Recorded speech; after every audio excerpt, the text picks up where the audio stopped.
Hello and welcome back to Wellness Wednesday, where we share practical wellness tools and techniques from experts on the topics that are important to patients, survivors, and caretakers alike. I'm Erin Kuhn-Krieger from the Rolf Pancreatic Cancer Foundation, and I'll be co-moderating tonight's session on pain management, nutrition, and exercising with Kim Matthews and our partners over at Cancer Wellness Center. Hi, Kim. Hello. For our friends joining us through Cancer Wellness Center, let me share a little bit about Rolf Foundation. We're a local Chicago organization with connections to some of the leading pancreatic cancer hospitals and organizations in the Midwest and beyond. Our mission is to provide personal support to those affected by pancreatic cancer through tailored resources, connections in education, and funding for early detection research. We'll put our link in the chat section for more information. Tonight's session is extra special, not only in content and speakers, but because November is Pancreatic Cancer Awareness Month.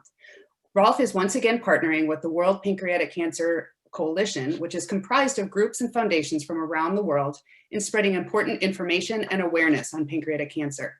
We also have so many exciting activities throughout the month, and we'll share that link as well in the chat and hope that you'll join in. Okay, now a couple of housekeeping items before we get started. We'll be sending out the PowerPoint slides so you can stay present, relax, and focus on the speakers.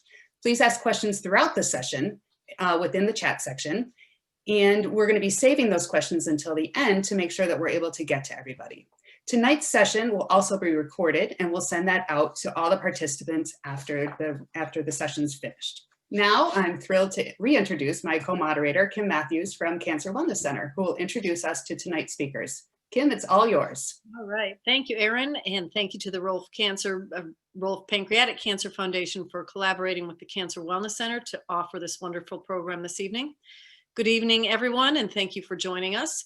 For those of you new to the Cancer Wellness Center, I'd like to take just a minute to tell you a little bit more about our work here at the center.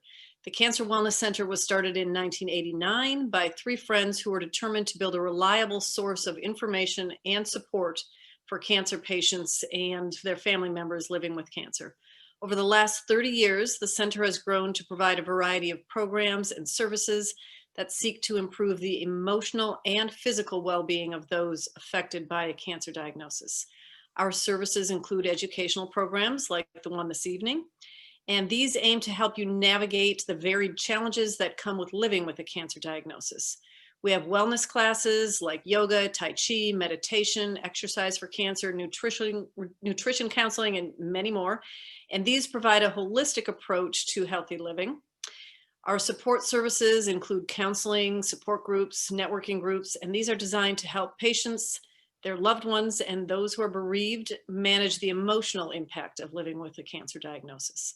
If you would like to learn more about the center and our services, which are all free of charge, you can visit our website at www.cancerwellness.org, and that link will be listed in the chat. So without further ado, I would like to introduce Dr. Leslie Mendoza Temple. Dr. Mendoza Temple serves as Medical Director of the Integrative Medicine Program at NorthShore University Health System. She is a board-certified family practitioner who cares for adults, children, pregnant mothers, and infants with a wide variety of conditions and preventive health needs. Dr. Mendoza Temple combines conventional Western medicine with safe, evidence-based complementary medicine therapies to improve the health of her patients. She leads a large team of talented, dedicated practitioners who work together to integrate some of the best world's medicine. So, Dr. Mendoza Temple, if you can turn on your screen, welcome so much. We'll let you get started. Hi, thank you so much. I'm gonna share my screen here, and it's going to have a slide deck that will be shared as mentioned. I tend to have a lot of slides, so this will be a death by PowerPoint kind of talk, but there's so much to cover. This is a talk that could cover other types of conditions, but with specifics to pancreatic cancer, I'll add my pearls. Here we go. Let me go to the slide presentation. I don't have any disclosures to make, no relationships with any herb or supplement companies or anything of that nature. So that helps me be free to talk about what I want to talk about. So primarily going to focus on managing pain. I'm going to focus on medical cannabis, but I will also talk about, of course, briefly about the integrative therapies that we've been doing for the past 21 years at NorthShore Integrative Medicine. I'm also going to talk about a very relevant topic regarding immune function in the COVID, flu, and cold era, because we know, folks, it's getting pretty bad out there. So hopefully this will be helpful for everyone watching.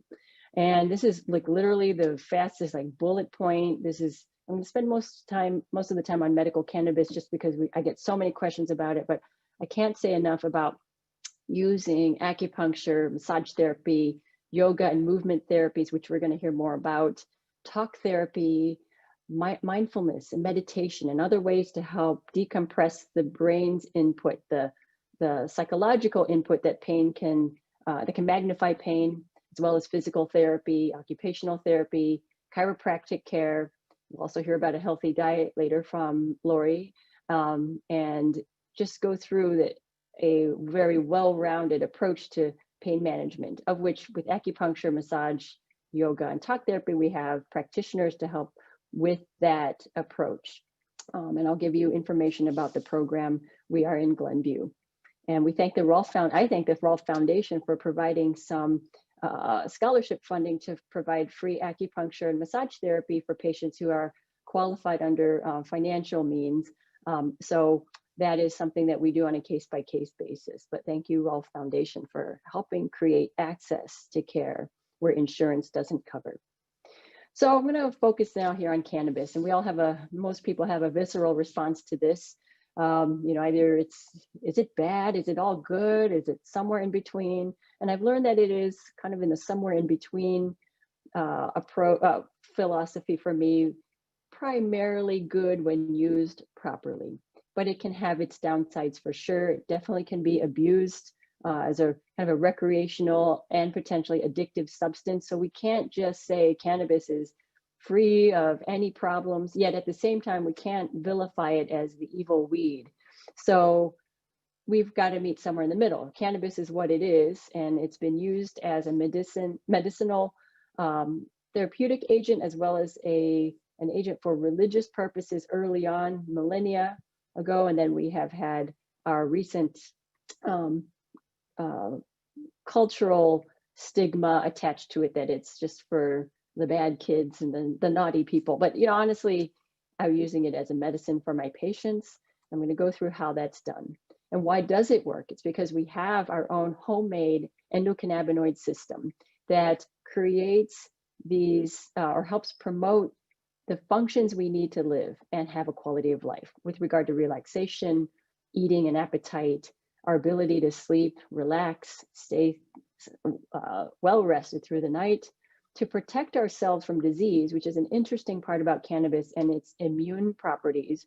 We are going to continue to see more research coming out about its potential role in fighting cancer itself, and also to forget pain. And so this is probably with respect to relax, eat, sleep, and forget. That's where we have more evidence that it helps with those with those needs.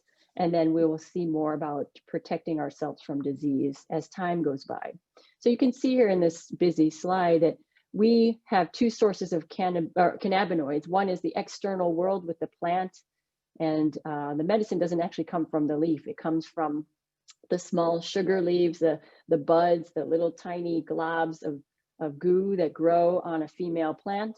And then we make our own cannabinoids. We make stuff that looks like THC and CBD on our own so that we can eat, sleep, protect ourselves from pain and forget pain and relax. So all of these things are moment-to-moment needs that our nervous system just knows what we need. And so you get a little blush of your appetite promoting cannabinoids. So it's time to eat. Oh, it's time to sleep. You get a different set of cannabinoids.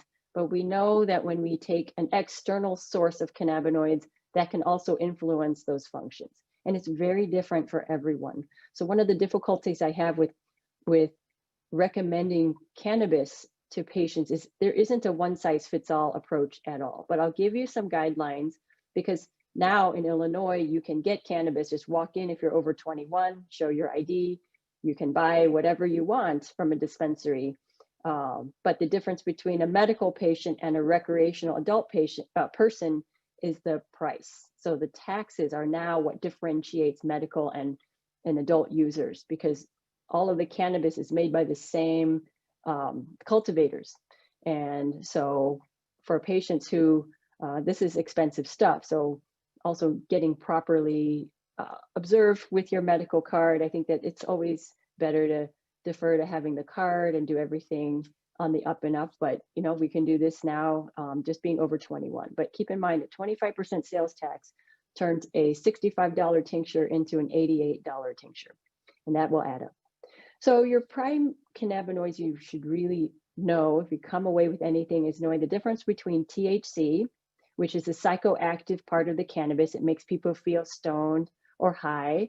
It's also responsible for the appetite stimulation, the munchies, and it really is responsible for the problems we have with impairment, trouble with drugged driving, with addiction, which is about a 9% rate. So it's not free of addictive properties. And there are some people who have really bad issues with cannabis. So we have to pay attention to that like we would with any other medicine.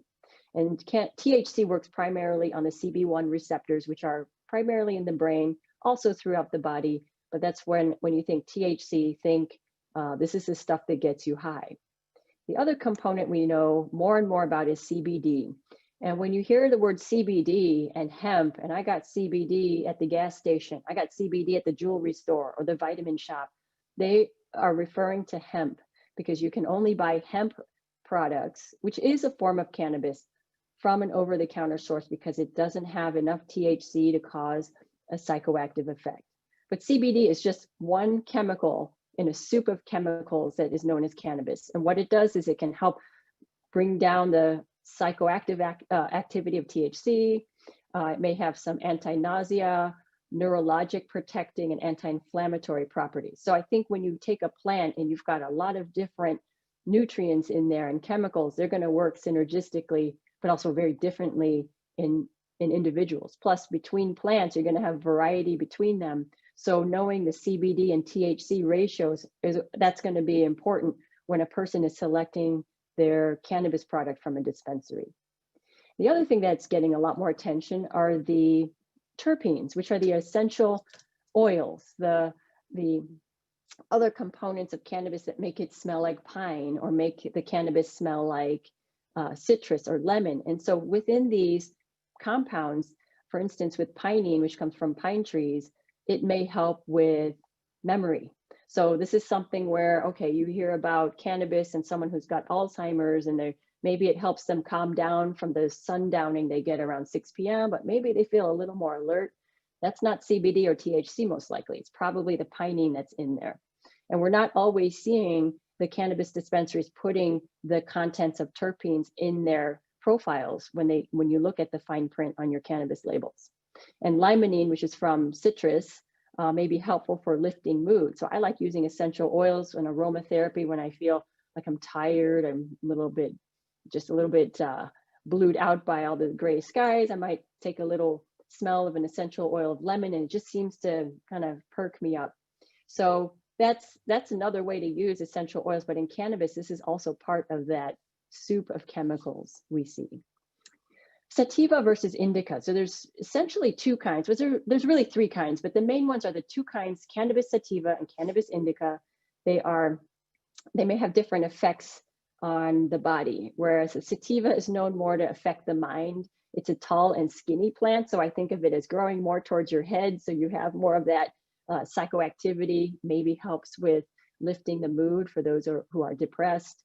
Some people use it more on a recreational basis to promote creativity, the laughing, the giggles. We traditionally think about sativas with that. And then we think of indicas as the in the bed or in the couch. That's how you remember that indica is better for nighttime or when there's pain, because it's supposed to help with that body sensation. Not so much maybe the brain sensation, but more of a melting. So people who take indica, which is a shorter bush when it's growing in nature, when it's a fatter leaf. So that's how you can visually determine the differences. And then there are hybrids where you can get a little bit of sativa and indica together in a hybrid.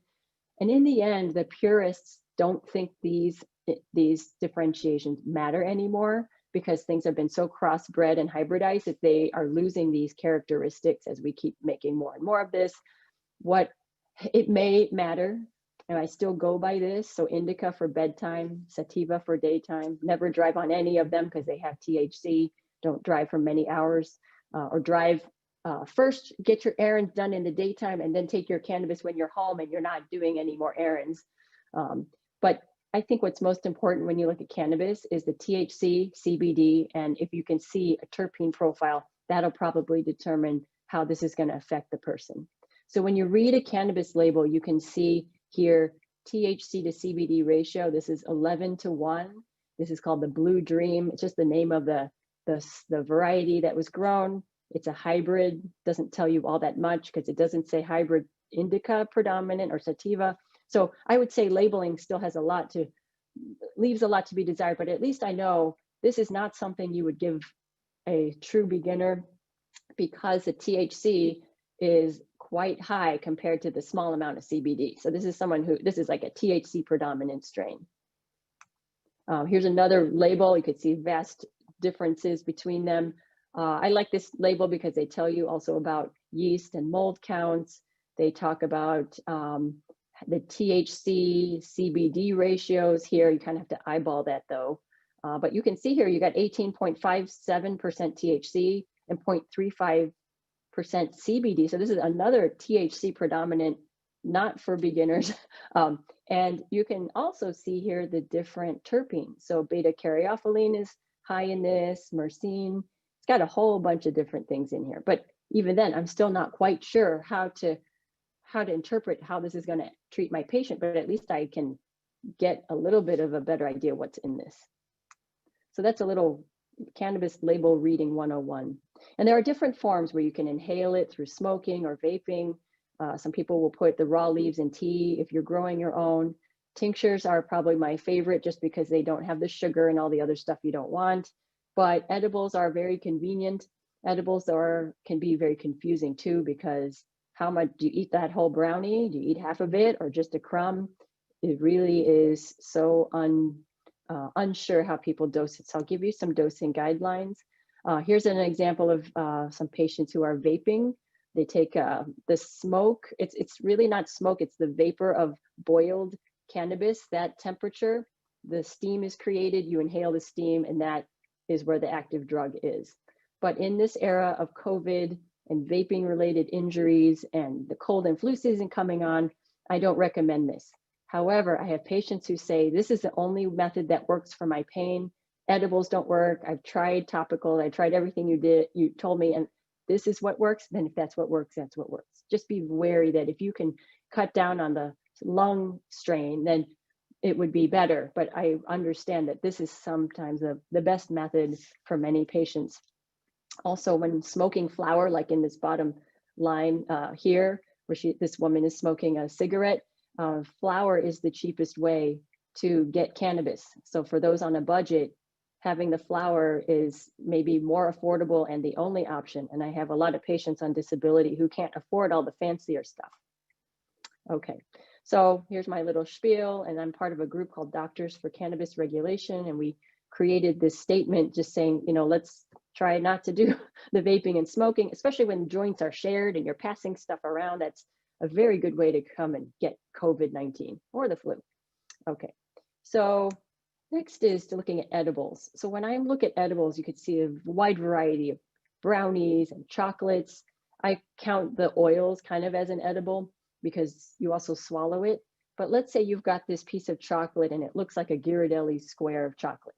And on this here, it says 10 milligrams of THC, which means that the entire piece has 10 milligrams, which is a pretty moderately high dose for patients, especially beginners. So you want to cut that piece of chocolate into 8 little pieces so that you're not overdoing it in the beginning.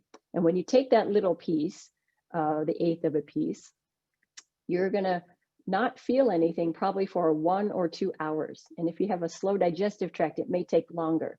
Some people feel it in 30 minutes, but cannabis edibles take a long time to kick in. And when they do kick in, they last long too, which is nice from a sleeping point of view. So I like edibles at night because I'd like you to sleep 6 to 8 hours throughout the night. But if you took an edible in the daytime and you didn't like it, you're stuck with that feeling for 6 to 8 hours. So hopefully you hit the jackpot and pick the right one. But I would say of the 530 patients I have certified in my practice, they tell me that sleep is the #1 thing that cannabis helps them with. #2 is it helps manage the pain by reducing the anxiety and the tension surrounding it. And #3, they tell me the appetite seems to reduce nausea and reduce anxiety. So that's my clinical experience. Then we've got these oils that you put maybe a milliliter of oil under the tongue, let it sit for 30 to 60 seconds. And then the cannabis, you'll feel it in 15 to 30 minutes. So that's another way that I actually prefer because there's a faster onset of action and it's a little more controlled because you can measure how much you're taking in the droppers. RSO concentrates, this is something that's very concentrated, really concentrated cannabis. Like if you see this little drop hanging off the end, that's all you want to stick a toothpick in that, pull out some residue, and then stick that toothpick under your tongue or rub it under the gum. You want to go very small when first starting, like the dot of an eye, and then work your way up to the grain of rice sized piece that the dispensary agents will tell you. I think a grain of rice is probably too high to start for a beginner. So you start with just little bitty amounts. The flavor probably is what keeps people away from it. But I've heard people take like a mint, put a Tic Tac underneath the tongue with it. This is an area where there may be some anti-cancer properties because this is very concentrated, but the amount that's recommended for fighting cancer itself is somewhere along the 1 milliliter a day, which is a ton more than you would use for controlling symptoms. And we need more research in humans to determine whether these are valid protocols. But I know that there are these protocols with respect to cannabis curing cancer, which I think is a very big leap. Until we've done some human research, I'm not ready to say anything about that, except maybe you get some benefit, but what's your dose? We don't know. So anyway, if it's helping you with symptoms, maybe it's also helping fight cancer as well. So that's why I like kind of the double edge of cannabis. It's a good double edge. Topicals are a great way to help manage pain and for people who are really sensitive to stuff and they feel everything. So it's a nice light way to get cannabis into your system. It does get absorbed in the bloodstream and you can test positive on employee screening. So just be wary of that. But patches are probably the most expensive way to get cannabis. So a patch can be anywhere from $10 to $20 each. So if you're doing one patch a day, $10 right there. So be mindful of that. Some people cut them in half. You put them on the wrist. So the thin-skinned area has the best absorption of the medicine. So, or behind the knee, but if it gets sweaty back there, I think this is probably a better place to put it. And then the creams are nice. So wherever it hurts, you put it right on the neck, or if your knee is sore, you put that on there as well. And then another area that's interesting to put it are for people with chronic pelvic pain or rectal pain or low back pain. You could consider doing a suppository, especially if the edible method doesn't work or you don't like the oils or they don't work. There are cannabis infused suppositories that are inserted by you in one of these orifices, and it may be helpful. Okay, don't forget that we have pharmaceuticals. These are things you can get prescribed by a physician, particularly dronabinol, which has been around a long time. It's indicated by FDA indicated for wasting and cachexia from HIV/AIDS, or for those undergoing chemo and having nausea and vomiting. And then there's some others too that are approved for pediatric seizure disorder. And there's that's Epidiolex. Nabiximols is for MS, multiple sclerosis. And then Nabilone is for chemotherapy-induced nausea only. But just in case someone ended up in the hospital and they were using cannabis pretty consistently for their pain relief or their sleep, you can't bring cannabis into the hospital because it's still federally illegal and the hospital won't let you. You don't want to sneak it either. And you definitely don't want to smoke it with all those oxygen tanks going around and everyone will know. So one way to deal with that is to ask your prescribing hospital staff to prescribe dronabinol, which is synthetic THC. And so maybe you could get a little bridge on the cannabis, and then when you get to go home, then you can go back to your regular cannabis. So there is a way to bridge a patient with on cannabis treatments who kind of imprisoned over at the hospital. Okay, so there's also something that has been coming to light with more recreational users, is this paradoxical nausea and vomiting that happens when people use cannabis. It's called cannabis hyperemesis syndrome, and we see more of this happening in the emergency rooms. People who just get sick and they get this big workup, and they're, we don't know what it is. You always ask, have you been using any substances of the ER patient? And if one of the clues is if you feel better after a hot shower, and if you've used cannabis, then that's probably cannabis hyperemesis syndrome, and the treatment for that is to stop using it. But there are some treatments here, like taking the hot shower or putting some hot pepper cream on the abdomen to reduce the nausea and the vomiting. But really, in the end, it's just not for everyone. So just be aware of this interesting syndrome. And the dopamine agonist would be something that physicians might prescribe. So there are some interesting remedies. If you took cannabis for whatever reason and you just had a bad trip, you could take some citrus. So remember those terpenes I talked about with the lime and the pine and other essential oil aromatic properties, that these may actually counteract what you took in the cannabis. So if you're feeling dizzy or you're not feeling right, you could drink some orange juice or suck on a lemon or lime. You could eat some pine nuts or pistachios for the pinene, or chew on some black peppercorns. I don't know really where to get calamus plant roots, but that's one of those like really, really old remedies. And then there's some supplements out there on the market, like choline, it's a vitamin, and there's a capsule called Undo, but they're like $10 a pill. But these are over-the-counter ways to help get over a bad cannabis trip. But the biggest treatment is time. Just give it time. It's not going to be forever. Just try to get into a good headspace and know it will relent over time as the cannabis wears off.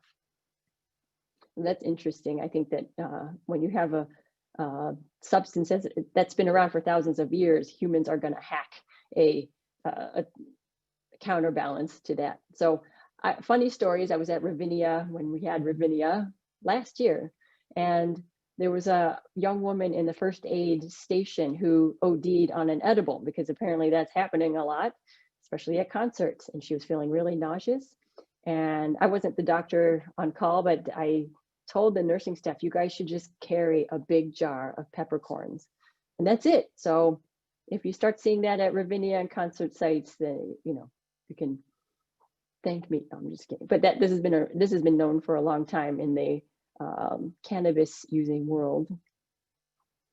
Okay, well, so I talked about hemp and the difference. Basically, hemp it's the same plant, but it's grown for its fibers to make rope and clothing and to grow hemp seeds, so we can put it in our smoothies. We can press out the oil. We can extract the CBD.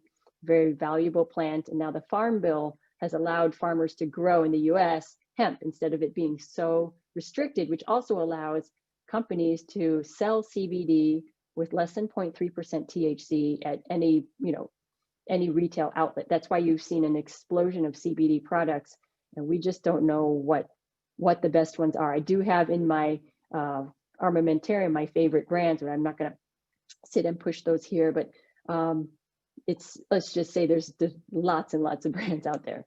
So what are some of the caveats? We know it's expensive, but so is cannabis. There's a lot of claims out there. Some of the companies are getting in trouble for saying we heal neuropathy or we cure a disease. And that's when the FDA steps in and says you have a label infraction, and they'll take your privileges away. But I have found it may be helpful for relaxation and sleep. And it's nice for people who they want to try cannabinoid, but they're worried about, they don't want to have the THC effect, so they don't lose their control.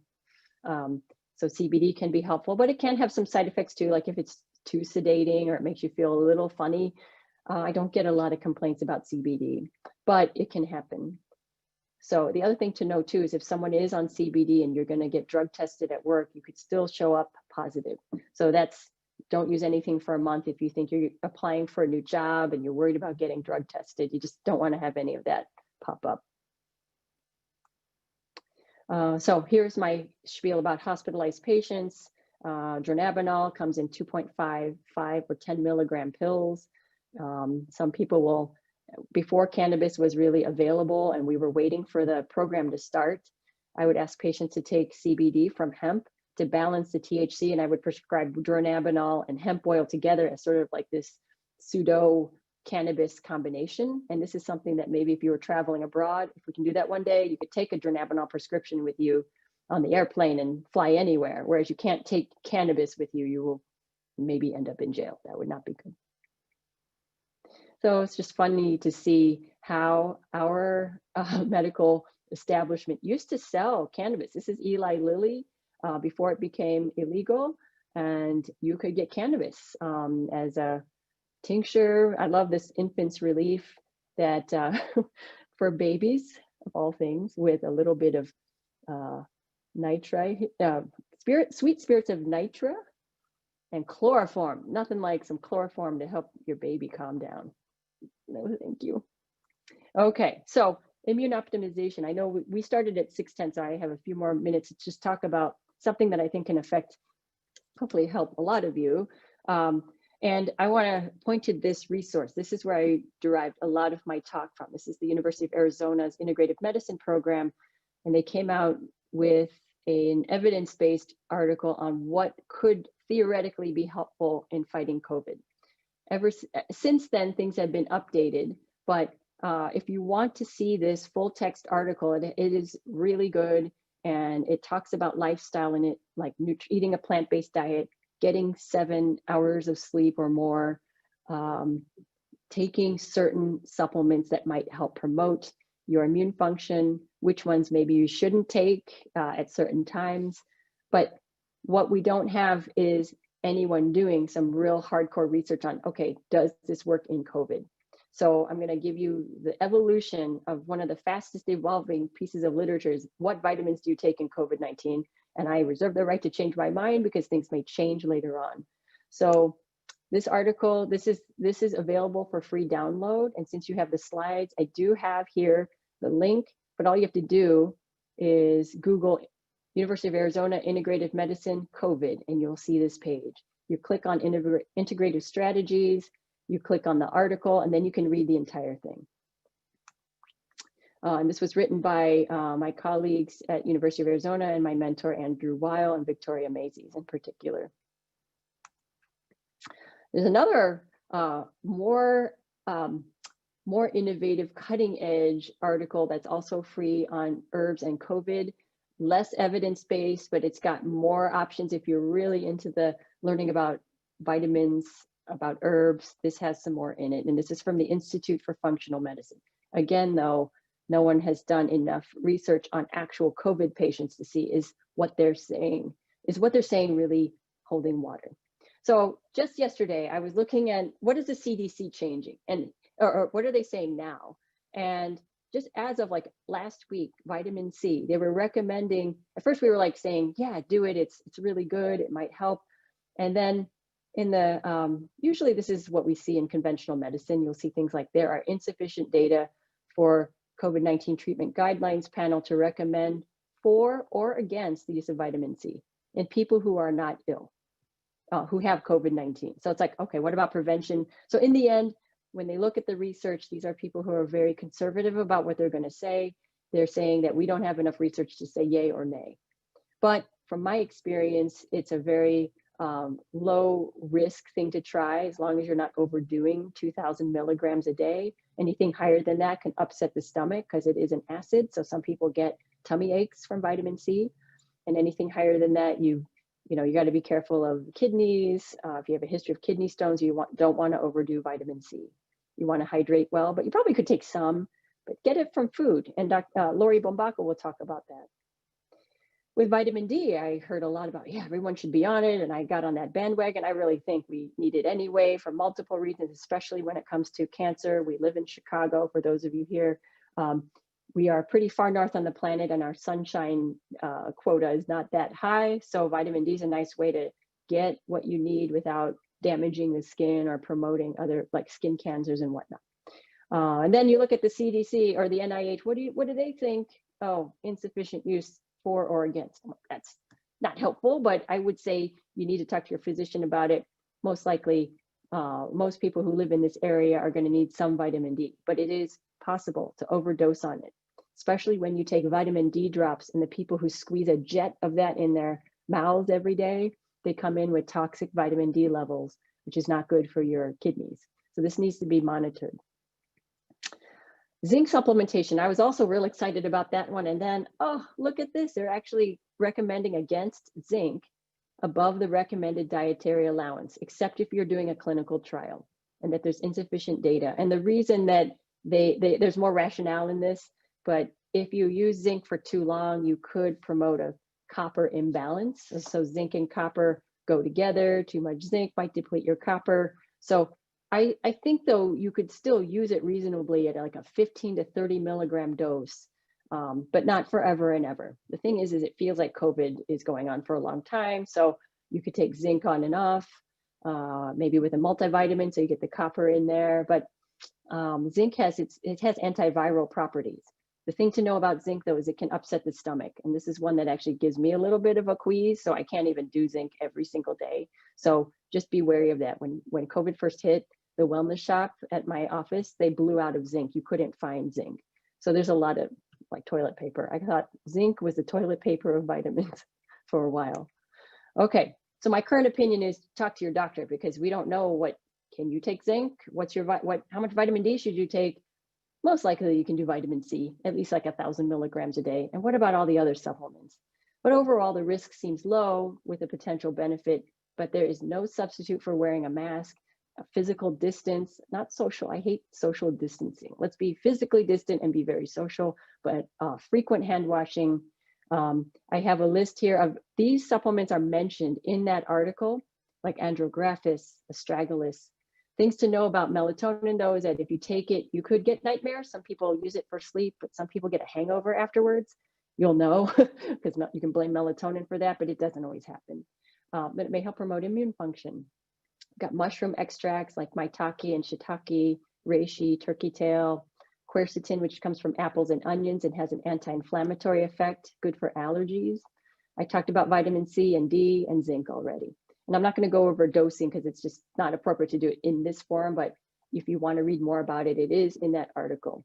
And they may help for prevention and treatment if one is sick. Whether we have more data from influenza and cold, and so we're kind of extrapolating that if it works for influenza and cold, maybe it works for COVID. So wear a mask like your life depends on it. I would swear by it. My husband's the medical director of NorthShore's immediate care program, so he sees COVID patients almost every day. So in my house is a new day to get COVID, so I just pray he's on all this stuff. I have to hand it to him though, but he'll take it. And then, but the key is to protect yourself, and also don't do this. Don't go nose commando. I see this all the time, and I just want to go like up, but then it looks like you're giving a rude gesture. But some people they're just so sensitive. But this is where you're going to catch it, so you got to cover your nose.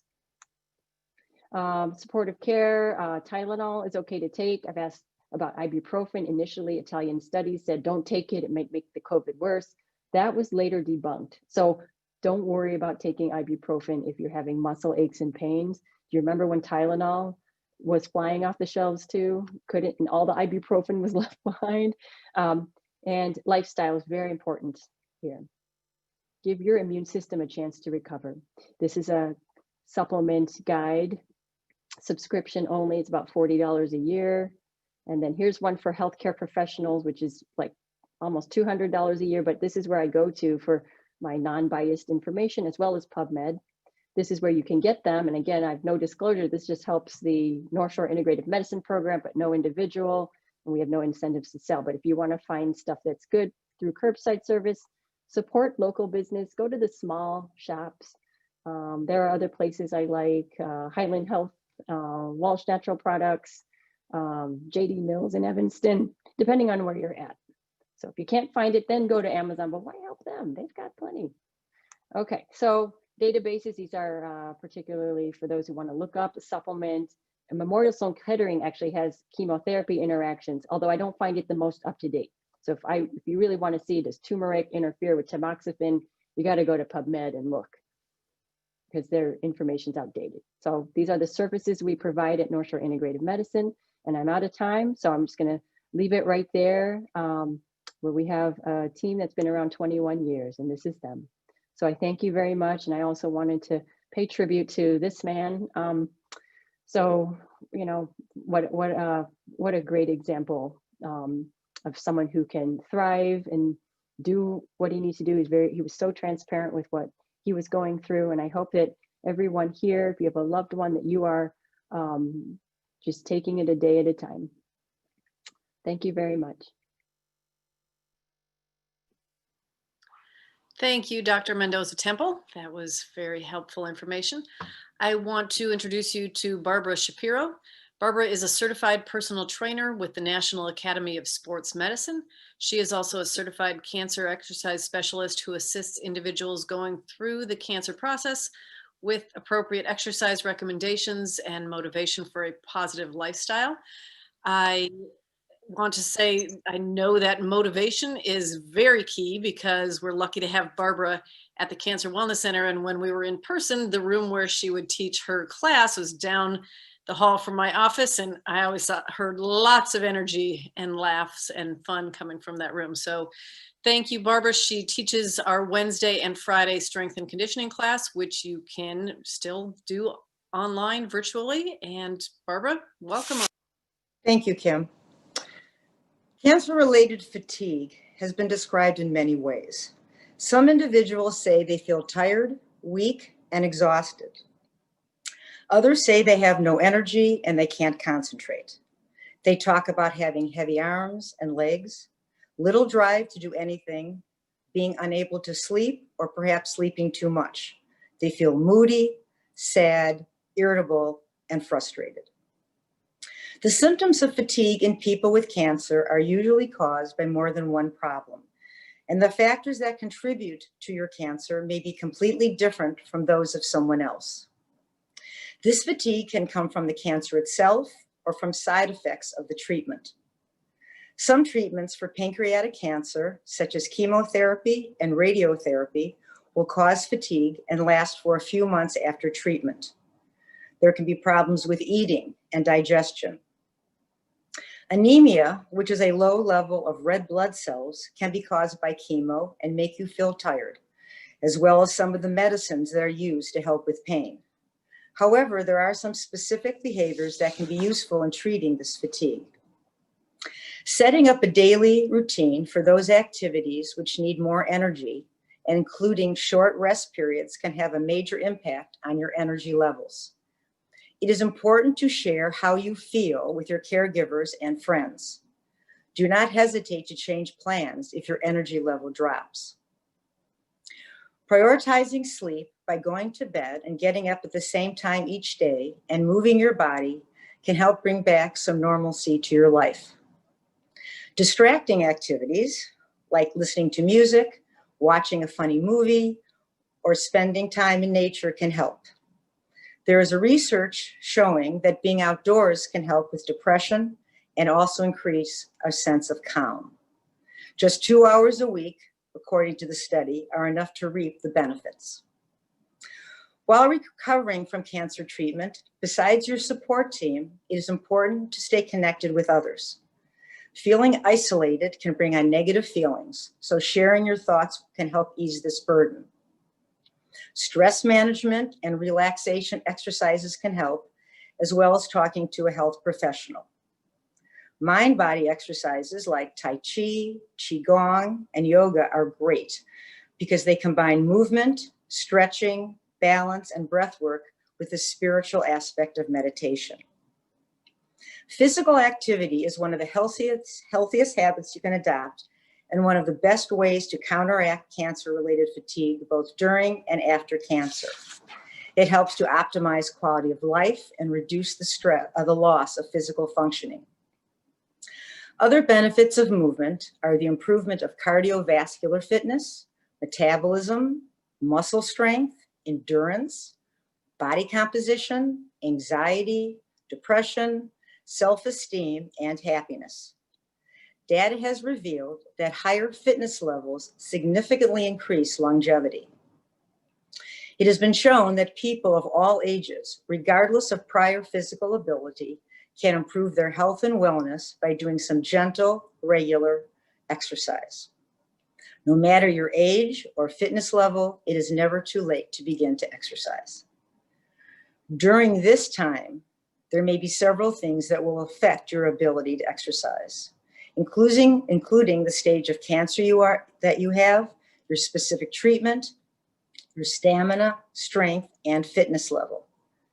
It can be difficult after a cancer diagnosis to find the interest and energy to move your body.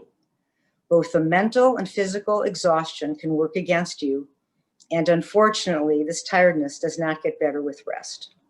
But inactivity will lead to muscle wasting and a loss of function. It may be necessary to find new ways to move in the beginning. For those of you who have always exercised, it's very important not to compare how you were with where you are now. You will get there again. The best advice is to listen to your body, breathe and relax. Be present, be aware, be adaptable. Think about the things that you can do instead of the things that you can't. Sometimes in the beginning, a little movement is enough. If you are exhausted, wiggle your fingers and pump your feet to keep the blood moving. Or start at the head and work down your body, breathing into your muscles. Going through a gentle range of motion with your arms and legs will minimize muscle and joint pain and allow you to move easier. Chemotherapy, as well as having surgery through the abdominal wall, can have a negative effect on your balance. For older adults or anyone experiencing neuropathy, this makes balancing even more difficult. Exercises such as standing on one leg will help challenge you to maintain your balance. If this is not possible at first, start by holding on to something lightly, engaging your muscles, or perhaps just stand there with your eyes closed. Physical activity does not necessarily mean exercise in the sense of a workout with weights or running. We can define it as light, moderate, or vigorous movement. Think about everyday chores you might do at your home. Walking slowly, washing dishes, preparing a meal, or making a bed. You are not sitting or lying down, but standing and actively moving. These activities would be considered light movement. If your breath rate increases slightly, then you are into more of a moderate activity. This could be walking at an increased pace, or perhaps gardening where you are bending and using more of your upper body. Examples of more vigorous activities where your heart is beating faster and you may be sweating are jogging, swimming, weight training, or climbing stairs. Any type of physical activity is good, even if you are moving at a slower pace. It's still better than not moving at all, since studies have shown that being inactive increases the risk of some cancers. It is important that any physical activity should be discussed with your physician before beginning and that you start slow, especially if you are new to exercise or you haven't done anything for a while. It is not necessary to go all in for 30 minutes. The health benefits of several short 10-minute segments are similar to a longer section.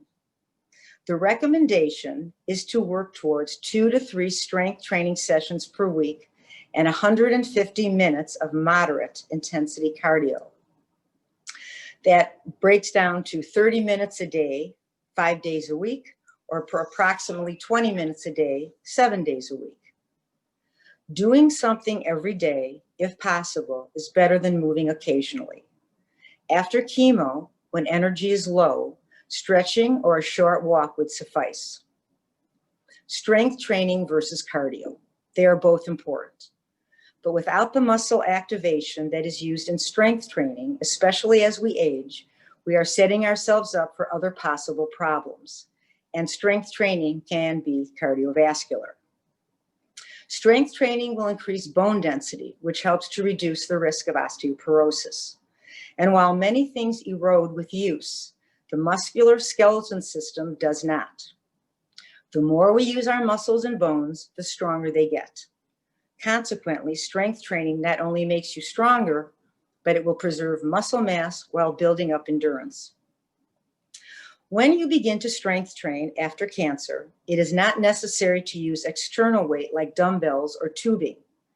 It is best to start with your own body resistance until your doctor gives you the okay to add weight. Then, when you add external weight, you will already have the proper tools to lift heavier without the fear of injury. Other ways to add physical activity into your life, which you may very well be familiar with: ride a bike, park your car further away from your destination, use the stairs, wear a pedometer to keep track of your steps and give yourself a goal for every day. While you're on the phone, don't sit, pace around the room. Stretch, take a Zoom class at the appropriate level, but whatever you do, do it for fun and do something that you enjoy. The strength and conditioning class at the Cancer Wellness Center incorporates different aspects of physical movement. We work on body space awareness, posture, balance, flexibility, strength, and endurance. We train for the movements that we use in everyday life. The class helps to foster confidence, self-esteem, and acceptance. We will have a link for you for 2 beginning exercise classes that are done sitting in a chair with written instructions on how to do the moves. One is for stretching and the other incorporates strength and a little cardio. When you feel you're ready, please join us on Wednesdays and Fridays from 11:30 to 12:30 for our strength and conditioning class. Thank you so much.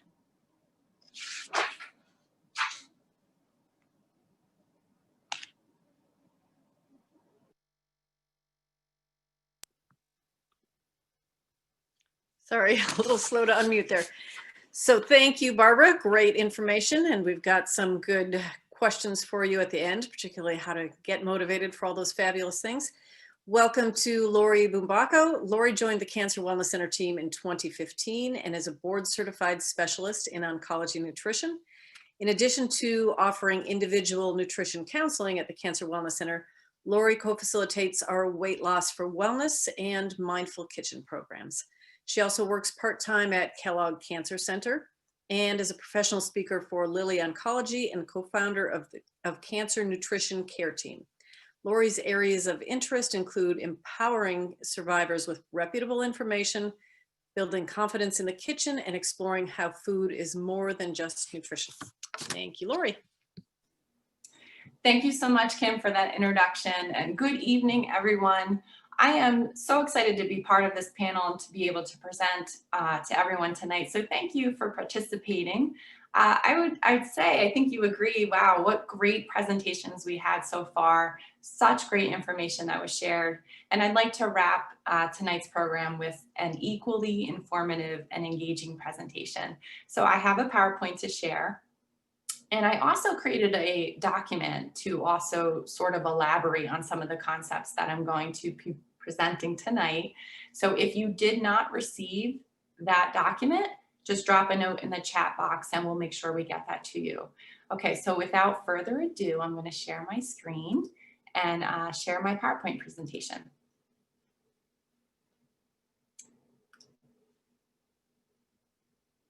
Okay, so on the agenda this evening, I'd like to review what I consider the nutrition essentials for a cancer protective toolbox, suggest some simple steps to maximize the nutrition in your diet, answer common questions, highlight how to stock your kitchen and also plan nourishing meals, and then provide some valuable resources along the way.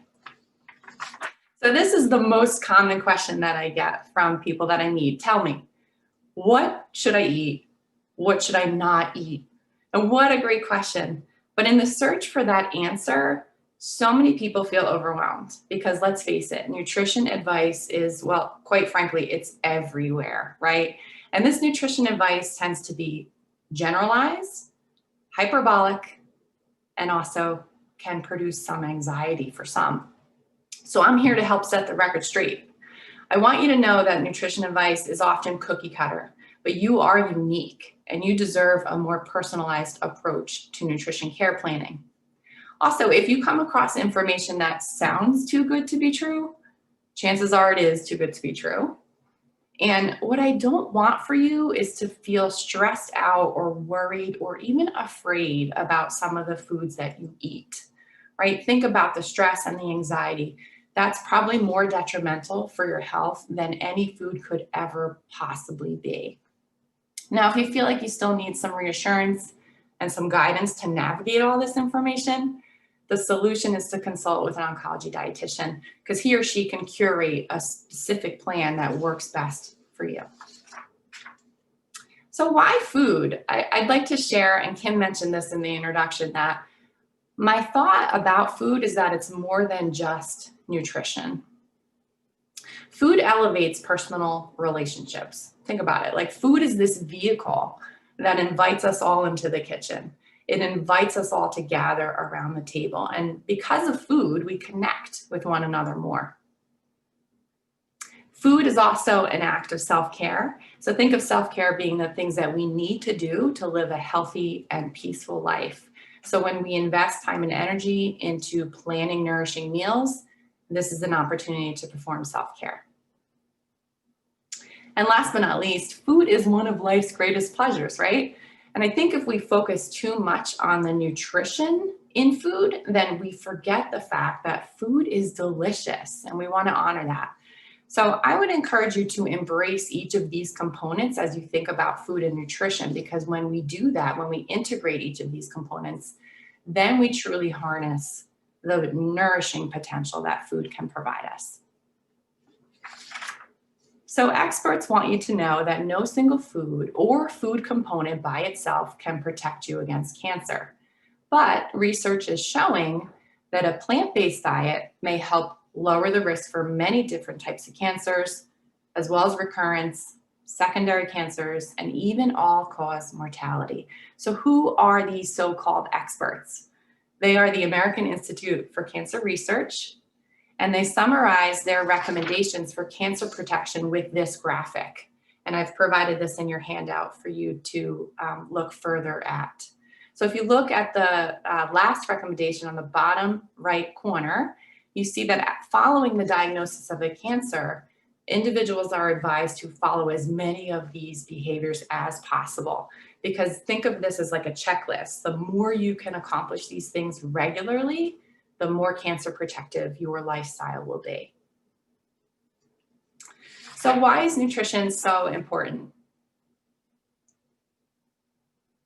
What we understand is that a healthy, balanced diet can provide us with all the essential vital nutrients that we require in order to build strength, maintain energy levels, repair our body, manage some of our side effects from treatment, minimize the risk of infection, and support immune function. And last but not least, promote a feeling of well-being. Now, that word diet is in quotes for good reason. A lot of people that I meet understand diet to be like a temporary thing, that they're on this plan that they're on or they're off. It often implies restriction. But did you know that that word diet comes from a Greek word? I'm probably going to mispronounce it, but it's dieta. And what it stands for is a way of life. So I think we want to honor the true origin of that word diet as we approach the foods that we eat every day. So how might we do this? How might we honor a way of living? I think a good way to describe this is using nourishing plates. And so I have these images here, and this is from Kaiser Permanente, but they give us this great template you see in the upper left corner there. And so if we take our plate, and every time we're planning a meal or we're ordering in from a restaurant, if we can design our plate to look like this, then we're nourishing our bodies, right? So if half of the plate contains non-starchy vegetables, so you see some examples there on the slide, this is really setting us up for a nourishing plate. And then the remaining half of that plate can be divided in half again. So a quarter of the entire plate should be dedicated to our quality whole grains or our starchy vegetables, things like yams or quinoa. And then the remaining quarter of the entire plate is for our quality proteins. And I want you to keep in mind that protein comes from both animal as well as plant sources. So you see, for example, on the slides, protein can come from, for the images, protein can come from fish, from chicken, but also plant sources like black-eyed peas or black beans. So what's all the fuss about a plant-based diet? Well, did you know that there is currently no standard consensus for how to define a plant-based diet? So depending on who you ask, you're going to get a different answer. Now, I would like to share, for the sake of tonight's presentation and in full transparency, the way that I define a plant-based diet is that it's a diet that is based on plant foods. So just like those nourishing plates we're depicting, most meals contain vibrantly colored fruits and vegetables, high fiber quality whole grains, anti-inflammatory fats, and then plant proteins, as well as small amounts of animal proteins. So what's all the obsession about plant foods? Well, in a word, it is phytochemicals. So phytochemicals are unique compounds that are found only in plant foods, and they help protect us from cancer in more ways than one. So it's really quite impressive how these phytochemicals have demonstrated cancer protection. Are you ready? I'm going to give you the list right now. It's impressive. Get ready. Bam. So all of these are all the reasons that we know of right now for how phytochemicals help in protecting us from cancer. They stimulate the immune system. They block the substances that we eat, drink, or breathe from becoming carcinogens. They're anti-inflammatory. They repair DNA that's been damaged and also prevent DNA damage. They act like antioxidants. They stop the growth rate of cancer cells. They also trigger damaged cells to commit suicide. We call that apoptosis. And they also help to regulate hormones. So it's kind of like a no-brainer. I think we want to invite more plant foods into our way of living, right? I like to call phytochemicals cancer's worst enemies. And you see that there's over 10,000 phytochemicals that are currently classified, and they're in plant foods, like examples that you see on the slide there. And it's kind of like my job to make sure we get more of these foods into your diet regularly. So here's a blueprint for healthy eating. I would consider this kind of like a checklist. We want you to eat balanced meals that will support your overall health. So think of a nourishing plate. That nourishing plate contains minimally processed plant-based food choices, relying on whole food sources first for nutrition and then supplements second, and then placing some limits on added sugar, alcohol, as well as sedentary time. So let's dig deeper into the plant-based diet. And I have to start first with fruits and vegetables, right? So which ones should we be eating and why? Well, I would argue all of them are great choices. So whether it be fresh greens or frozen berries, or even a box of pumpkin puree, they are all great choices because they are the epitome of nutrient density. So what that means is that they contain a whopping amount of nutrition for a relatively small amount of calories. So this is cancer protective in more ways than one.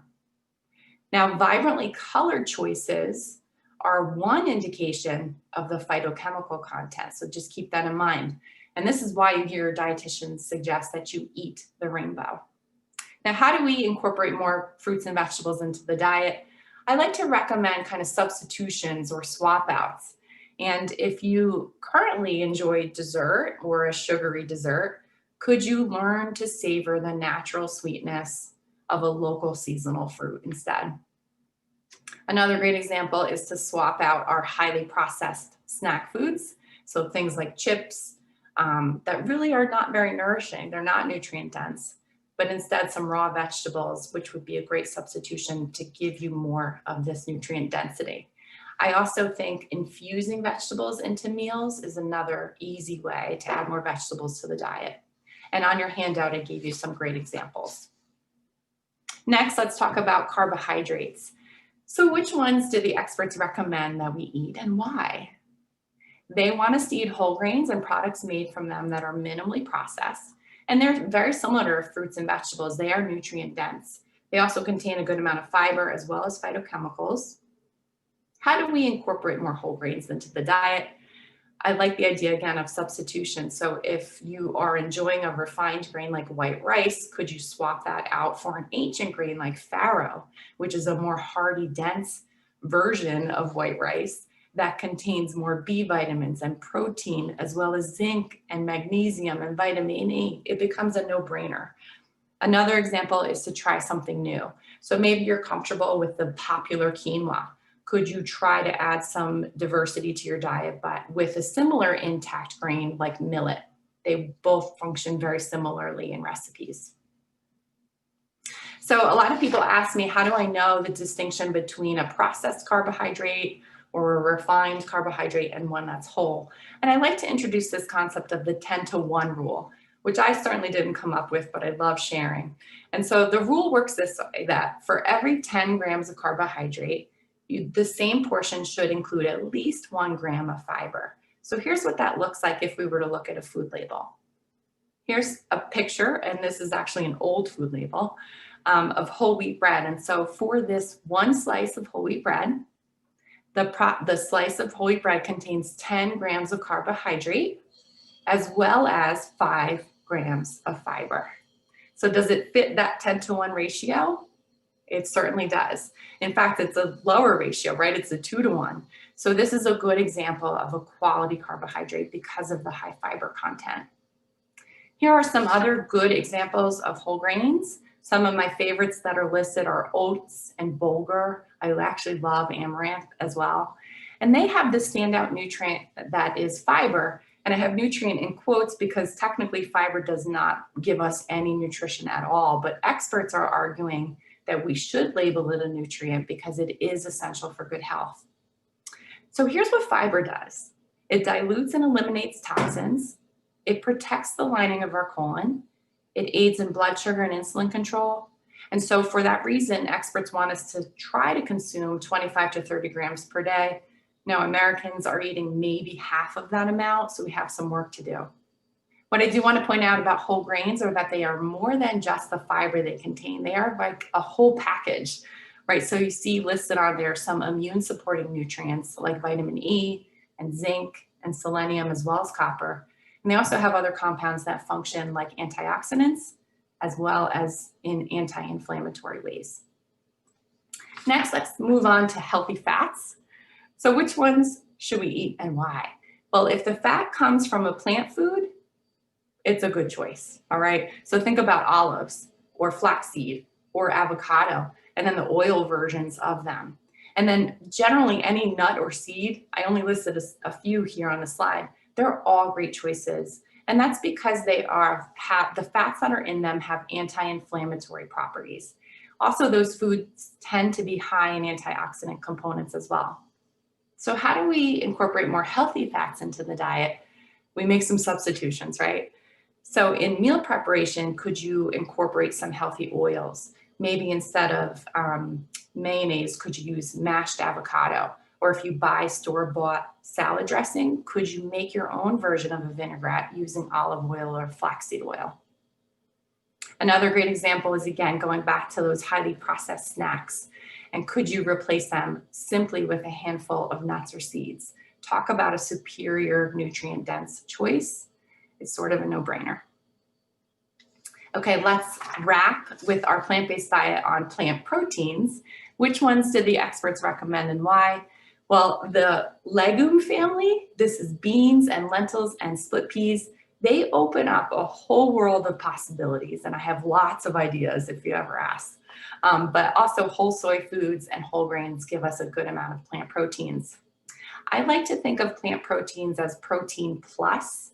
So what they do is they help meet our goal for protein requirements, but they have this added bonus of fiber and nutrition. So how do we incorporate more plant proteins? On your handout, I shared a link for Meatless Monday, which is a great campaign that encourages a meatless meal at least once a week, but maybe even twice or even more if you're ready to incorporate more meatless meals, and look at that website for inspiration. And also think about upgrading your classic comfort foods, like something like chili. You know, could you make a chili be vegetarian and still taste delicious? I certainly think you can. All right, so now I just want to take a moment to talk about nutrition impact symptoms. So this is often what I see at Kellogg when I'm in clinic, and we see nutrition impact symptoms can interfere with someone's ability to sustain their nutrition, hydration, and even their weight and health and weight maintenance and health. So when nutrition impact symptoms are present, it can increase the risk for malnutrition. and certainly reduce the quality of life. So if anyone in the audience is experiencing symptoms that are impacting their ability to eat well, please discuss this with your medical team. You can consider consulting with an oncology dietitian, because our job is to be proactive, and we anticipate these nutrition impact symptoms in order to come up with a plan that will preserve, or even if necessary, improve nutritional status. Now, there's a handful of nutrition impact symptoms that are present for patients on treatment, and I've included some information on the handout, but for the sake of time tonight, I thought I would only discuss the one that is the most prevalent, and that is fatigue. So fatigue, if it's present, it can limit someone's ability to go grocery shopping, to prepare meals, or even at its worst, even eat, because they're so exhausted. So what is the remedy for addressing fatigue? Well, there's a couple of solutions. We temporarily would suggest that people rely on convenient or ready to eat foods, or even meal delivery, just to conserve energy. And I often, when we're able to, I like to give grocery store tours to really reveal all of the treasures that are in the frozen section, something like pre-cooked quinoa, where all you have to do is take it out of the freezer and reheat it. And that is such a convenient time saver that is nutritious. Another suggestion is to make sure the individual is consuming enough protein at meals and snacks. So think of that nourishing plate. If you're not able to finish the whole plate, you want to at least start at that top corner with that protein source. And then if you're snacking, we recommend that people partner their quality carbohydrates with protein. So something like whole grain crackers with peanut butter to get that protein intake in. And then research actually suggests that a high fiber diet may reduce symptoms of fatigue, which is interesting. So when we're eating more fiber, we want to make sure we drink plenty of fluids to help with digestion. And some examples are there: a lentil soup for high fiber meal, but I also included on your handout a recipe for bulgur salad. So I just want to quickly take a moment to go over some of the frequently asked questions that I get about diet and cancer. The first is a sensational one. Does sugar feed cancer? And the most straightforward answer that I can give for you tonight is that no, sugar does not cause cancer. It does not induce the progression of cancer. We do understand that too much sugar in an unhealthy diet may lead to weight gain, and obesity itself is what might be related to the carcinogenic process. We do also see that excess sugar in the diet can raise insulin levels, and chronically high levels of insulin are known to be pro-inflammatory, and that has implications for carcinogenesis as well. But the bottom line is that cancer cells have demonstrated metabolic flexibility, as we like to call it. So they know how to adapt. And if sugar or carbohydrates are completely removed out of the diet, cancer cells will adapt, and they'll figure out an alternative fuel in order to thrive. So I want you to think about consuming quality carbohydrates, balancing your meals, using that nourishing plate, because that will help control your blood sugar and insulin levels. We know that for a fact. If you limit, if you enjoy sugary foods, just try to limit them, but keep in mind that, you know, part of a healthy diet is the pattern of foods that we eat, right? That no single food is going to make or break us. So just try to savor them for special occasions. What about intermittent fasting? And so for this slide only, I'm only referring to time-restricted feeding. So time-restricted feeding means that there is a chunk of time during the day when eating is allowed. And it typically involves a long overnight fast. So eating dinner early and eating breakfast late the next day. This is a version of intermittent fasting, and there's lots of different types of fasts out there. So I'm only referring to time-restricted for this slide. Preliminary data does suggest that in some cancer types, it may improve the tolerance as well as the response to some chemotherapies. After treatment, it has been shown, this intermittent fast, to improve blood sugar levels in some populations as well as A1C levels. But fasting is not without risk, right? So in the wrong situation, it can result in dehydration and weight loss, in addition to these side effects like feeling weak and tired. So if someone is compromised and not eating well, we would caution against this approach. But the bottom line is that if you are considering it, please discuss it with your medical team. The next question, another super popular one right now, should I try a ketogenic diet? Well, just for your information, a ketogenic diet is very low in carbohydrates while also being very low in protein. So it's not an Atkins diet at all. It's quite low in protein. So it's mostly fat that is being consumed in a ketogenic diet. Ketones themselves are fake sugars that our body makes, and it's made in response to this low carbohydrate, low protein intake, and it doesn't know what fuel to use, so it breaks down our body's fat reserves to make ketones. Now, some cancer cells have been shown in early research to use ketones for fuel. Remember that. Cancer cells, a hallmark of cancer cells are their ability to adapt to their situation. Also, on a ketogenic diet, you would be omitting plant foods. And what have I spoke about this entire presentation, right? How protective they are against the carcinogenic process. So I think that would be really quite tragic, right? To omit all of those protective qualities. So the bottom line is that if you're worried about blood sugar levels, address this medically, but consume that nourishing plate with quality carbohydrates.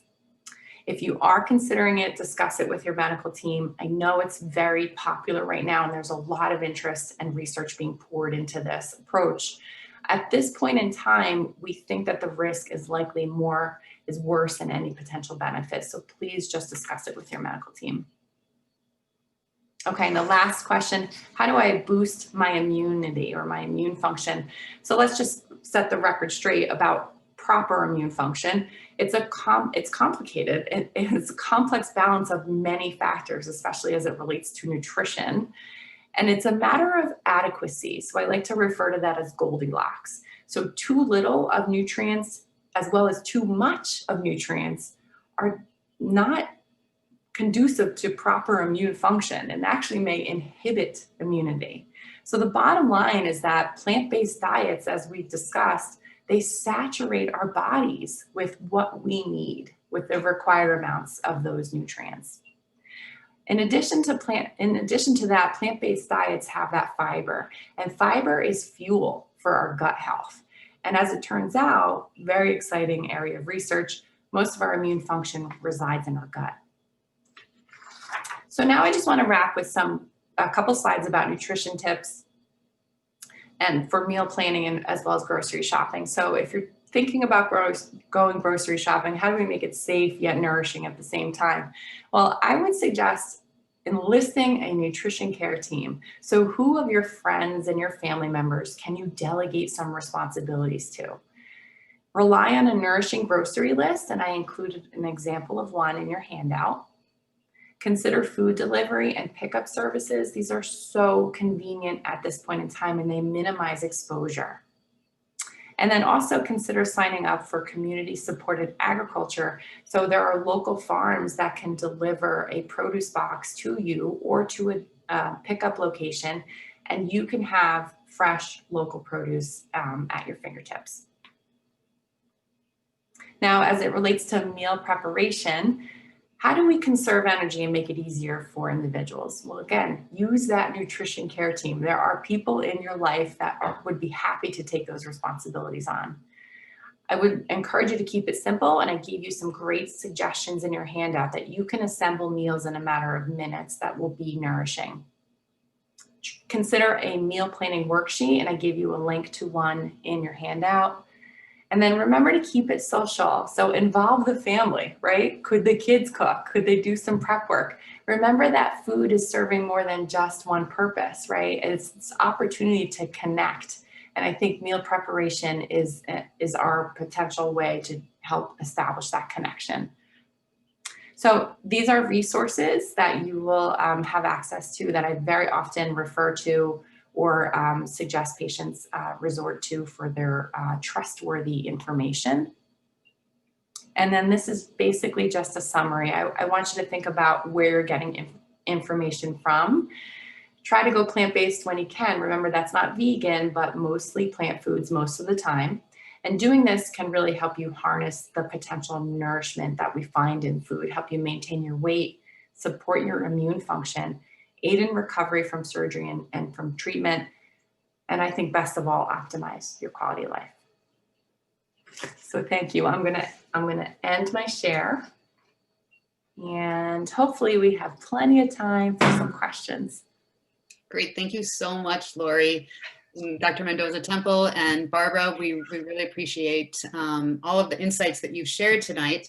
We've had a lot of questions coming in, so let's get started with those. Lori, we're gonna stick with you since we're in the food section. So can we talk about organic foods? What organic foods should you get? GMOs, non-GMO, pesticides? Where should we focus there? That's a great question. I should have included it in the presentation, right? Now, it depends on the individual. I just read a great study that came out. It actually will be published next month, that our cancer survivors are not meeting goals for fruit and vegetable intake. So it depends on the individual. If someone is meeting their goal, then we might explore organic sources of produce. If they're not, the benefit of just simply eating more produce, especially even conventional produce, the benefit far outweighs any risk. Now, we have a lot of other resources at our fingertips, but at the current point in time, the best recommendation is to really make an individual recommendation based on what someone is eating or not eating, and then make gradual improvements from there. Okay, great. As long as we're on the pesticide focus, Dr. Mendoza-Temple, what about chemicals in cannabis? Is there, is what's sold in the stores and through the medical license clean? Do people have to worry about checking it out? Well, there are standards that the state has set for pesticides and also spores. So if cannabis gets wet and then you dry it and there's mold growing in, the last thing you want is someone smoking a moldy joint and then getting an aspergillus infection in their lungs. So at least there's some controls versus buying cannabis off the street. I can't speak to all of the manufacturing and all of the things they have to do to keep the critters off of the plants in the cultivating centers, but I also did see a question about CBDA and the differences between what is that. I don't know if or were you going to ask that question later on? No, go ahead. Because that's another chemical. Go through it. Yeah. So CBDA, the acid form of CBD and THC, will be listed as CBD little a and THC little a. And that just means that this is from the raw cannabis plant before it's heated up, either cooked in something or flamed up in a joint or steamed in a vaporizer. So when you have CBDA and THCA, you may have some anti-inflammatory properties, but the full strength of the medicine really comes when it's heated, and then it becomes CBD and THC. There are other minor cannabinoids that are probably beyond the scope of this, but they're not super available in dispensaries. I know they're there, and they bear a lot more research and trial and error. Okay, great. Would you recommend cannabis to elderly patients who are suffering from severe arthritis pain? I have. My oldest patient is 97, and a lot of them come with complaints of either inoperable joint pain, or they're going to have surgery and they're trying to help promote more pain relief, but they're maxed out on Norco or Vicodin and they just can't take anything else. The gabapentin's on board. They've got all the medications on board. They've had multiple shots. I mean, what do you have left? And so what I find is the cannabis, if we have to do the trial and error, small amount of THC to begin with, start it at bedtime. And I've had patients say, well, it doesn't always help the pain itself, but it helped me sleep and I was able to deal with the pain better. I have patients though that say it really made a big difference in the pain. And I recommend at least trying the topicals. So you don't have, if you're really worried about the psychoactivity, try one of the creams and see, just rub it on your knee. What do you really have to lose? To try that.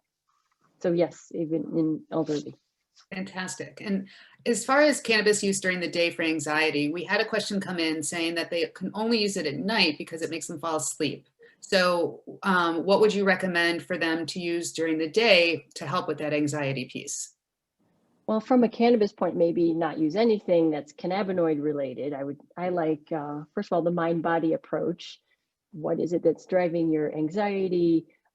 Use some Barbara's tips on move, do some exercise, go for a walk.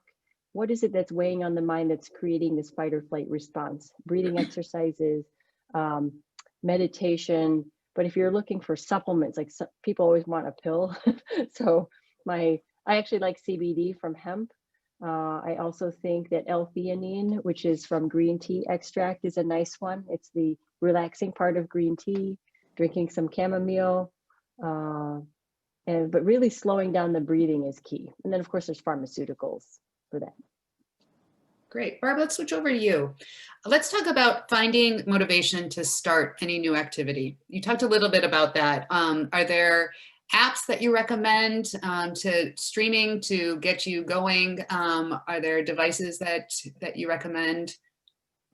I think the best thing would be to find a partner that would help motivate you. So if you're going out or if you want to take a walk or something, but you can't get yourself motivated to do it. A lot of times, even if you don't have cancer, it's hard to get motivated. And if you're accountable to somebody, then it makes it easier. And remember, you don't have to do a lot in the beginning, just start slow. But I think walking would be great. I know now it's difficult because it's cold out and we can't go to Northbrook Court and walk because we can't go there. But depending on the size of your home, for instance, if you can walk around your first floor in the kitchen and around. The other thing that I find for myself is I can't do too much without music. So I put on something that I like, I turn it up loud, and it makes me move. You know, it just makes me happier to move with it. I see Lori laughing, but you know what? You've got to do what you've got to do. And the other thing is start slow by doing some stretches. Okay. I mean, you can lay on the floor and just like, you know, move your arms and legs, reach up, you know, reach in opposite directions and you'll start feeling good already. As far as apps, I can't give you anything specifically because I have never used one, but I'm sure if you go and you look and you go to the app store and you put in, you know, movement or, start exercising or whatever, you can be able to find something that will help you do it. But just start slow and do it with somebody else. Great advice. And music, I agree with you, is just everything. Lori, back to you. How can we help someone help their body assimilate to food after the Whipple procedure? Oh, wow, that's a great question. Yeah, that's a prime example for a consult with an oncology dietitian, you know, and that's partly what I do at the Wellness Center and certainly at Kellogg. That is like an automatic meet with a dietitian because there needs to be careful fine tuning of how much can be consumed and, you know, and what amounts, because we want to watch sugars and fats and we want to make sure things are being medically managed well. But there's a lot of consideration about this transition post-op.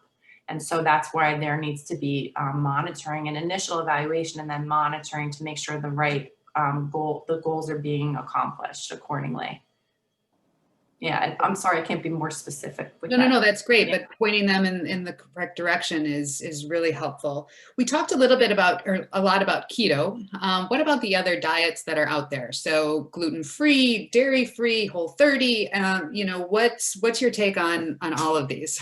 Oh, yeah. I mean, I just want to go back to that discovery of the origin of the word diet, you know, coming from the Greek word meaning a way of life. And I think that if someone wants to pursue a diet, an elimination diet or a plan to maybe jumpstart things, you know, I think I'm looking ultimately for sustainability.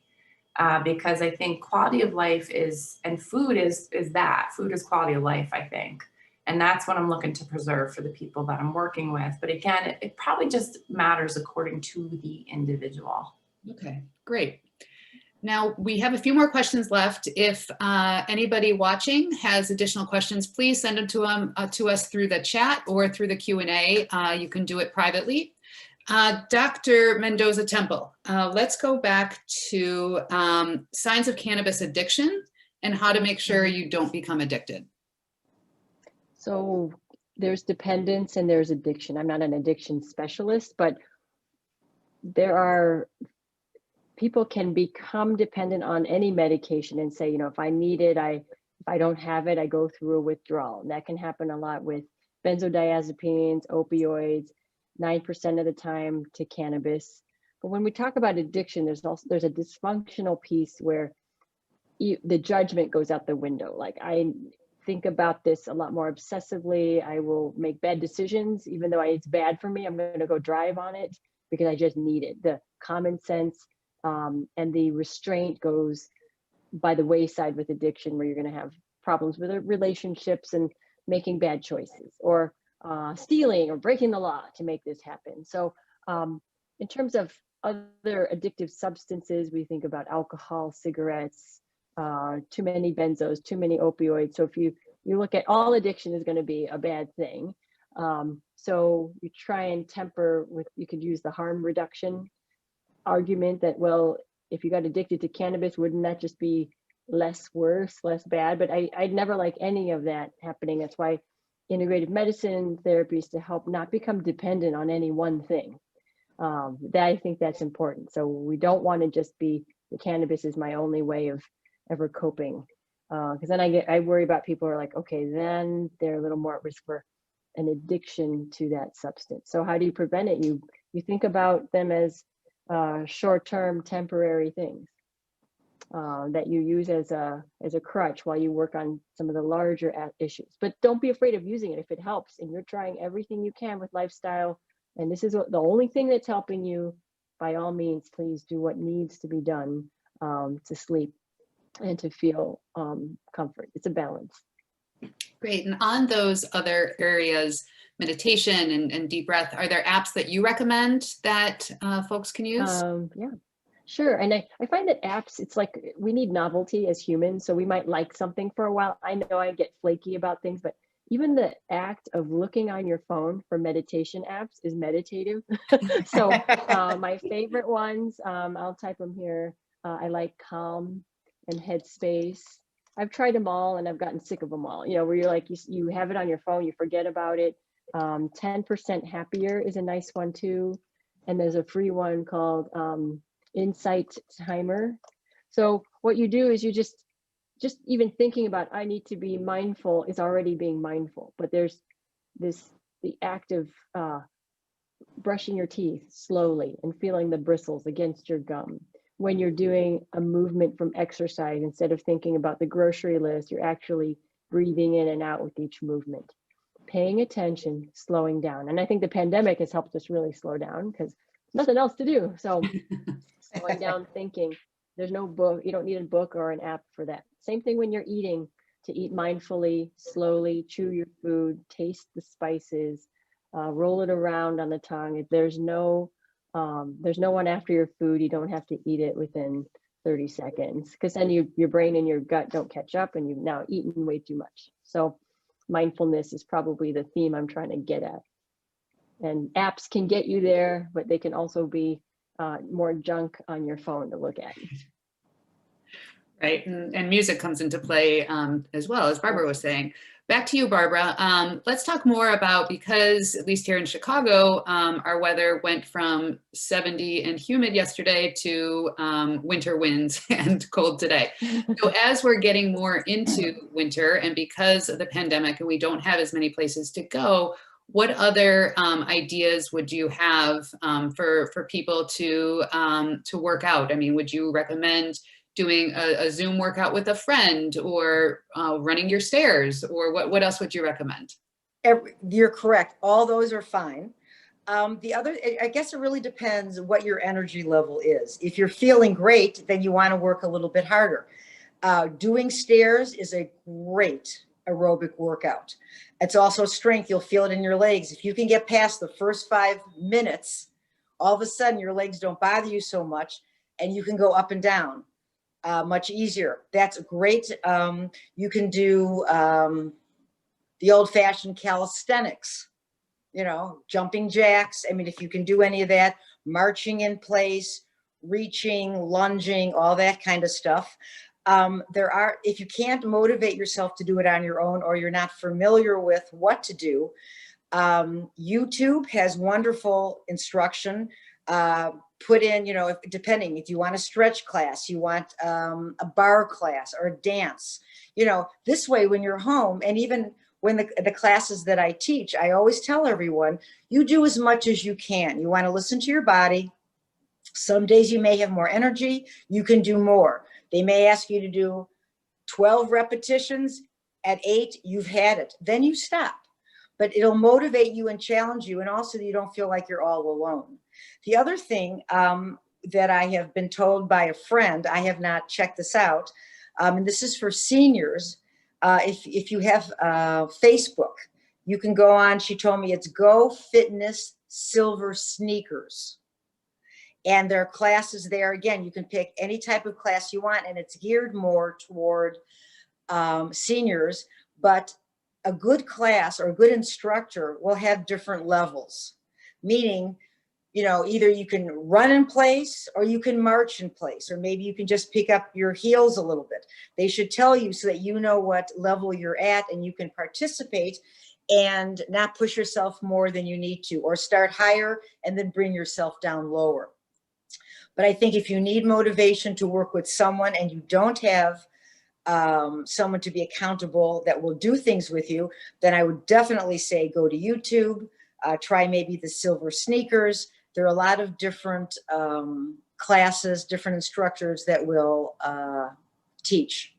So that, you know, that would be the best thing to do, because we can't go outside. However, if you can, I personally feel if you can dress yourself warm enough and you can go and walk around the block, being out in that fresh air is going to revive you. It's going to feel good. When you come in and you come into the heat, you're just going to feel alive, much more energy. So take a short walk if you can. Dr. Mendoza Temple, we'll round up with you. Can we talk brands of essential oils, of vitamins? Is more expensive better? Are there ones that people should avoid or should look toward? Well, actually, I'm going to put in the chat here. There's a website called consumerlab.com. And that's probably where I devote a lot of my, the field of supplements, trying to stay away from any kind of sponsorship and favoritism. But I would say even within one big company, you can get Consumer Lab to say that was a good one, or that didn't have what was on the label. So it really depends on the supplement. So it's a hard question to answer, because it's like, you know, there are the pharmaceutical grade brands like Metagenics, Orthomolecular, Douglas Labs. These are things they carry in a wellness shop where they you can't just find it anywhere. And then you've got your national brands like New Chapter or Now, the orange label, and you can find those at Whole Foods, Amazon, you know, Fungi Perfecti for their mushrooms. I just use the same brands over and over again when I find that I've gotten good results from my patients, or at least I haven't seen crazy notices from the FDA saying this was contaminated with Viagra. So what you really should watch for, in terms of your bad question, is the supplements that are for sexual enhancement or weight loss. They tend to be the ones that are adulterated the most, because wow, this weight loss supplement is working really well, but oh, guess what? They had ephedrine in it. And then, you know, the company gets their hand slapped and they reformulate it in some other brand. Or when a sexual enhancement product actually had Viagra in it, and boy, that really works well, but they put a drug in it because that's why it's so popular. But most of the time, you got to look at what can you get this from food? Can you sunshine's a little bit hard though to get just from food. It's I mean, vitamin D, for instance, and for people who just can't eat a lot of fish, but they need the omega-3s. I will talk about my favorite fish oil supplements in the consultation. So consumerlab.com is a nice one to look at different brands for what the particular thing you're looking for. Okay, great. Thank you. Any final remarks from the three of you?